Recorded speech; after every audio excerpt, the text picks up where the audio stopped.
દાહોદના રેલવે કોલોનીમાં ગેરકાયદેસર ગેસ રીફિલિંગના નેટવર્કનો પર્દાફાશ કરાયો. પુરવઠા તેમજ મામલતદારની ટીમે 2 સ્થળે દરોડા પાડી 23 જેટલા સિલિન્ડરો જપ્ત કર્યા. પુરવઠા તેમજ મામલતદારની ટીમે રેલવે કોલોનીમાં દરોડાઓ પાડી ગેસ રીફિલિંગની મોટર સહિતનો મુદ્દામાલ જપ્ત કરવામાં આવ્યો.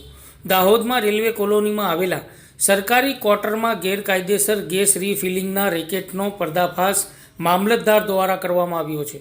દાહોદના મામલતદાર તેમજ પુરવઠાની ટીમે બાતમીના આધારે દાહોદ શહેરના પરેલ વિસ્તારમાં આવેલા રેલવે ક્વાર્ટર્સ તેમજ ભોયવાડા સ્થિત નજમી મોહલ્લામાં દરોડા પાડી 23 જેટલા ગેસ સિલિન્ડરો તેમજ ગેસ રીફિલિંગ કરવા માટેની મોટર તથા પાઇપ સહિતનો મુદ્દામાલ કબજે કરી કાયદેસરની કાર્યવાહી હાથ ધરવામાં આવી છે.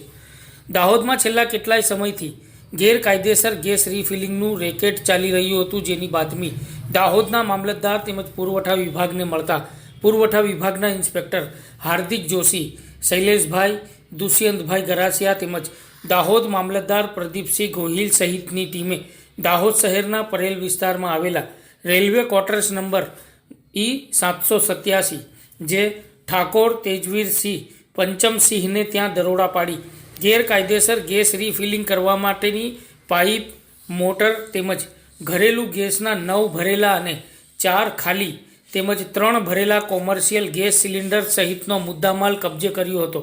તેવી જ રીતે દાહોદ શહેરના ભોયવાડા વિસ્તારમાં આવેલા નજમી મોહલ્લામાં કુતબુદ્દીન નામના ઈસમના ઘરે દરોડા પાડી 5 ઘરેલું ગેસના તેમજ 2 કોમર્શિયલ સિલિન્ડરો મળી કુલ 23 જેટલા ગેસ સિલિન્ડરો જપ્ત કરી જે તે ગેસ એજન્સીમાં જમા કરાવડાવી ઉપરોક્ત બંને ઈસમો સામે મામલતદાર દ્વારા કાયદેસરની કાર્યવાહી હાથ ધરવામાં આવી છે.